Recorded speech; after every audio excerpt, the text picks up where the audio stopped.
अयोध्या रामलला की प्राण प्रतिष्ठा के बाद एक बार फिर भक्तिमय होने जा रही है।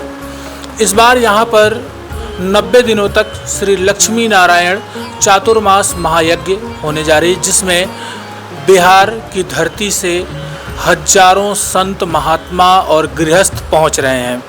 यज्ञ का आयोजन पटना बिहार के वाराह मठ के द्वारा वहाँ के महंत पीठाधीश्वर पुरुषोत्तम आचार्य अपने भक्तों सहित यहाँ पर कर रहे हैं।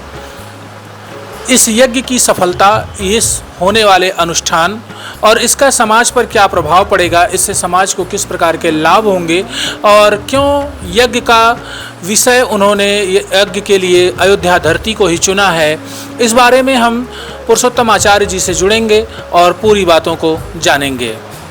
यह जो चातुर्मास अनुष्ठान है, यह हमारे सनातन धर्म में सदियों से चला आ रहा है। हमारा ऐसा सनातन इतिहास कहता है, बड़े बड़े ऋषियों ने, मुनियों ने पहले सभी युगों में इस तरह का अनुष्ठान किया है और इसका मुख्य फल है जो आम समाज में पड़ता है, शांति की स्थापना करना। सनातन जो धर्म ध्वज है, सबके मंगल और सबके हित की कामना करता है और इस अनुष्ठान के द्वारा जो भी सनातन मनुष्य है, जो भी सनातन से संबंध रखने वाले भक्तजन है, सब एक सूत्र में बंध जाते हैं और इससे आत्म शांति मिलती है। और जो संसार में कष्ट है, पीड़ा है, तरह तरह की महामारियां हैं, जो अकाल है, कभी भूकंप होते हैं, ये सब की शांति इस अनुष्ठान के द्वारा, महायज्ञ के द्वारा होता है। इस यज्ञ में स्वामी जी कितने संत महात्मा भाग ले रहे हैं, किनको किनको आपने आमंत्रित किया है?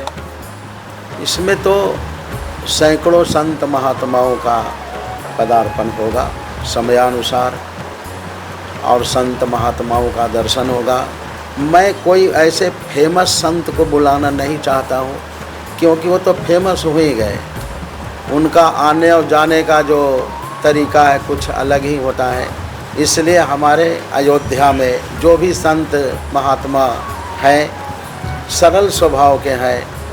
बहुत ऐसे संत हैं जो भगवान की निरंतर सबके प्रति कामना मंगल करते रहते हैं।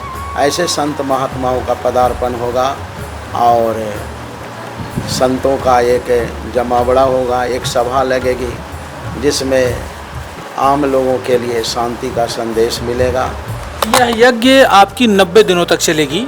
90 दिनों तक इसमें क्या क्या खास होगा और जो विधि विधान होंगे, जो तमाम बातें होंगी इसके यज्ञ को करने के लिए, हवन सामग्री और किन किन समय पर क्या क्या विधि विधान होंगे, कैसे उनका क्या होगा?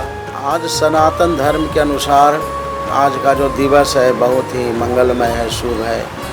आज ही एकादशी तिथि में हमारे जो विष्णु भगवान हैं वो शयन मुद्रा में चले जाते हैं और शयन मुद्रा में रहते हुए संपूर्ण सृष्टि की व्यवस्था का संचालन करते हैं।